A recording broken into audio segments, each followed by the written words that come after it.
Bueno, pues en esta última parte decíamos, vamos a ver una aplicación concreta a la vida de la Iglesia, de la fe, de lo que es una teoría del conocimiento equivocada frente a la que siempre la Iglesia ha enseñado, que hereda o que profundiza la teoría del conocimiento clásica de Aristóteles y en gran parte también de Platón. Les decía que hay teólogos que en la Iglesia, o por lo menos estudiosos, que plantean que, y hace poco así se ha visto en un artículo, pues que la Iglesia debe hacer cambios, y no cualquier cambio, porque estamos de acuerdo que la Iglesia siempre tiene que renovarse, como decía o dice una máxima de la propia Iglesia. Siempre tenemos que renovarnos, pero renovarnos en el campo moral, renovarnos en la profundidad de la teología, de nuestros planteamientos, en nuestro entusiasmo apostólico. Pero lo que pedía este artículo y piden algunos otros autores es, por ejemplo, pues una especie de democracia liberal o representativa dentro de la Iglesia, donde, por ejemplo, los curas y sobre todo los obispos y hasta el propio Papa sean elegidos pues más o menos por votos, por elecciones me refiero. O también que hay que renovar el ministerio ordenado, es decir, que se ordenen a mujeres. O con el tema de la sinodalidad, que es algo maravilloso. San Juan Crisóstomo decía que la Iglesia tiene nombre de sínodo, pero para eso hay que entenderlo, ya hablaremos en eclesiología de cómo hay que entender la sinodalidad. Pero ellos plantean la sinodalidad pues algo parecido a un parlamentarismo, donde depende pues el número de diputados o de influencia que tengas, pues puedes decidir más o menos. Bueno, pues estas cosas, como también lo que ha ocurrido recientemente cuando el Vaticano ha recordado que no puede bendecir, la Iglesia no puede bendecir las uniones de personas del mismo sexo, porque el matrimonio, porque la unión de dos personas solo puede ser entre un varón y una mujer, y la Iglesia, como ha dicho ahora el Vaticano, no ha dicho, ha recordado, porque siempre ha dicho lo mismo, pues la Iglesia no puede cambiar lo que está en la Sagrada Escritura. La Iglesia lo interpreta, lo profundiza, pero nunca puede inventar nada al margen de la Sagrada Escritura, dejaría de ser Iglesia. Y lo ha recordado una vez más ante las dudas y la presión que estamos sufriendo por estos poderosos para que cambiemos la doctrina perenne, pues el Vaticano ha recordado una doctrina pues de siempre. No se puede bendecir el gainomio, el mal llamado matrimonio o unión de personas del mismo sexo. Y resulta que han salido sacerdotes, sobre todo en Alemania, en Austria, también a una institución pues como el exrector de la Iberoamericana, que es la Universidad de los Jesuitas en Ciudad de México, o incluso el obispo de Amberes, ni más ni menos, diciendo que bueno, esto es una opinión del Vaticano, pero en realidad sí que tendríamos que bendecir el gainomio o la unión de personas del mismo sexo. ¿Cómo se pueden decir estas barbaridades?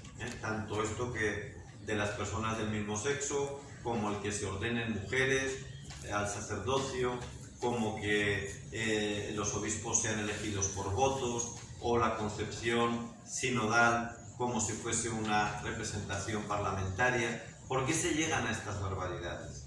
Que desde luego son incompatibles con la fe cristiana. Pues se llega porque se tiene una equivocada teoría del conocimiento. No solo, pero en gran parte por esto. Y por eso quiero acabar con esta parte más práctica para que vean lo importante de que tengamos una mente bien cultivada y con una recta teoría del conocimiento. ¿Por qué digo esto? Miren, los que proponen eso están partiendo de una naturaleza o de una sustancia equivocada de la Iglesia. La Iglesia no es lo que cada uno quiera hacer. Eso es el subjetivismo o el sociologismo.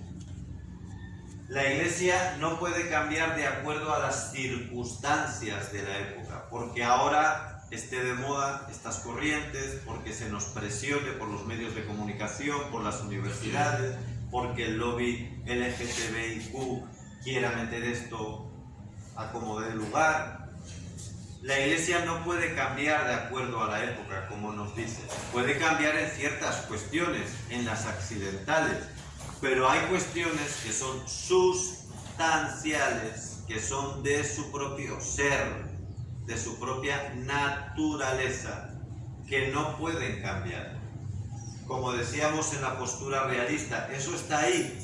Soy yo el que tengo que adaptarme, el que tengo que recibir con agradecimiento el don de esa realidad. Que no lo quiero recibir, me salgo de la Iglesia. O como hizo Lutero, pues me invento otra religión, me voy a una secta. Pero no puedo decir, quiero ser católico, quiero ser de la Iglesia de Cristo e inventarme una realidad distinta. Esa es la postura subjetivista de Kant, del idealismo, ¿no? Porque es que es lo que yo pienso. La Iglesia es la que se tiene que adaptar a mis ideas. O se tiene que adaptar a los tiempos que vivimos hoy. Y hoy los tiempos, pues fíjate, las televisiones, todo pues nos está presionando para que vayamos haciendo estos cambios. Porque es la época que vivimos. Entonces la Iglesia tiene que cambiar según la época. Podrá cambiar, repito, en cosas secundarias. Pues antes los curas iban vestidos de una manera, ahora vamos de otra. Eso puede que cambie, no hay problema. Podemos cambiar pues el tipo de canciones, o yo qué sé. Hay cosas que claro que se pueden cambiar. Pero tú no puedes cambiar cosas que son estructurales, son sustanciales. La ordenación de la mujer no es algo que la Iglesia puede inventar. ¿Por qué? Porque eso está en la Escritura. La prohibición de la ordenación de la mujer, dijo, o la no correspondencia. Porque el que ordenó fue Cristo y ordenó solo a varones. En su grupo de discípulos había mujeres, pero cuando escogió el ministerio ordenado, el ministerio apostólico, escogió solo a varones. Y así ha sido en toda la tradición de la Iglesia. Y por una razón muy evidente, que a veces los teólogos nos da pena decirla, por esta misma presión sociológica a la que nos vemos metidos, ¿no? Y es que el sacerdote, sobre todo en la Eucaristía, actúa in persona Christi. Es decir, es Cristo el que actúa realmente, asume nuestra persona para ser el ministro de la comunidad. Y como Cristo es varón, pues solo los varones pueden actuar in persona Christi. Y eso es así, por mucho que ahora el feminismo, que es otra equivocación, pues quiera presionar para esto que no se puede cambiar. Y lo mismo, pues por supuesto ustedes entienden perfectamente el tema de las personas del mismo sexo. Que eso no tiene nada que ver con homofobia, ni discriminación, ni nada. Simplemente, pues no es el plan de Dios. Y por razones también lógicas y filosóficas. Y la Iglesia no lo va a cambiar nunca. De lo contrario estaríamos en este sociologismo o en este historicismo que cambia la realidad de acuerdo a la época o a la presión social en la que vivimos. ¿Qué es esto? Una teoría equivocada del conocimiento, que no parte de lo que es en sí, de la sustancia, de la realidad, sino que parte del sujeto receptor, bien sea por cuestiones de moda, bien sea por cuestiones culturales, bien sea por temas personales o circunstanciales. Y este es un mal, amigos, que hoy ha infectado todo, y por supuesto también dentro de la Iglesia, porque no estamos en Marte, estamos aquí. Pero de esto es de lo que hablan todos los medios de comunicación. Uno ve cualquier película y es, bueno, a mí me parece, yo siento el triunfo del sentimentalismo, ¿no? Que no hemos escrito aquí, pero que hoy prácticamente es el rey de todos, lo que cada uno siente. ¿Y tú cómo te sientes? ¿Y cómo te sientes? Y todo, dale con los sentimientos. Si los sentimientos es una parte mínima de nuestra realidad, mínima, pero lo hemos convertido en el centro de todo. Por eso, amigos, tan importante que recuperemos este realismo, insisto, pues ahí tienen las guías que les estamos haciendo llegar. Estudienlo bien, a veces hay partes más difíciles, pero hay que digerirlas para entrar en una correcta teoría del conocimiento, porque solo desde ahí vamos a entender también la realidad eclesial. Y si queremos evangelizar este mundo, pues tenemos que hacerlo como actualizándolo al día de hoy, pero hay que hacerlo como los monjes de la Edad Media, ¿no? Que llevaron la cultura mejor, lo mejor.